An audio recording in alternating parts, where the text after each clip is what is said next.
মোহনবাগান সচিব দেবাশিস দত্ত মনে করেন, ভারতের অর্থনৈতিক কাঠামোকে নড়বড়ে করতেই পাকিস্তানের যুদ্ধ প্ররোচনা। শনিবার দুর্গাপুরে এক অনুষ্ঠানে এসে একথাই জানালেন তিনি।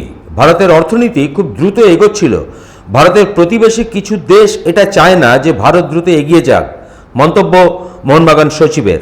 আমাদের ইকোনমিক্যাল গ্রোথ এত ভালো হচ্ছিল, ইন্ডিয়া এখন 4th লার্জেস্ট ইকোনমিক গ্রোথ হয়েছিল ভারতবর্ষে, এই পৃথিবীতে, এবং যে গতিতে ভারতবর্ষ এগোচ্ছে তাতে আরও দ্রুত এগোবে। আমার মনে হয় সেটাও একটা বড় কারণ। অন্য অন্য আমাদের কম্পিটিটিং দেশও চায় না যে ভারত তাড়াতাড়ি এগিয়ে যাক। পাকিস্তানকে আমি এখানে আনছিই না, অন্য দেশ আমি নাম করব না, আমি কোনো রাজনৈতিক ব্যক্তিত্ব নই, কিন্তু তারা আমার মনে হয় এই যুদ্ধ হলে তারা খুশি হচ্ছে, কারণ তাতে আমাদের ইকোনমিক গ্রোথটা, আমরা যারা এখানে ব্যবসায়ী আছি তারা সবসময় চায় দেশের ইকোনমিক্যাল গ্রোথ হোক। শুধু ব্যবসায় নয়, তাতে সমাজগতভাবে উন্নয়ন হবে, তো সেইটা একটা থমকাবে। তবে আশা করি সবারই শুভবুদ্ধি, উন্নতি হবে এবং তাড়াতাড়ি এই যুদ্ধ শেষ হবে।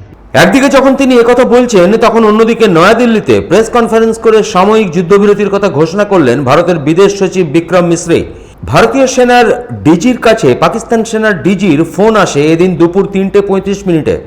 কথা হয় দুপক্ষে। এরপরই বিকেল 5টা থেকে এই যুদ্ধবিরতি ঘোষণা হয়েছে। আগামী 12 তারিখ ফের বেলা 12টায় দুপক্ষের বৈঠকে পরবর্তী সিদ্ধান্ত জানানো হবে বলে জানান বিদেশ সচিব।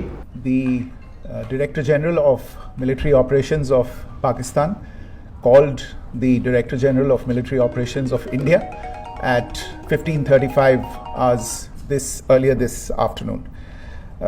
It was agreed between them that both sides would stop all firing and military action on land and in the air and sea with effect from 1700 hours Indian Standard Time today. Instructions have been given on both sides to give effect to this understanding. The Directors General of Military Operations will talk again on the 12th of May at 1200 hours. Thank you. Bureau Report, 99 News Bangla.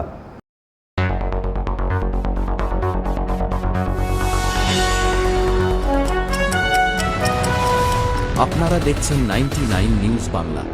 বদলাবো আমরা।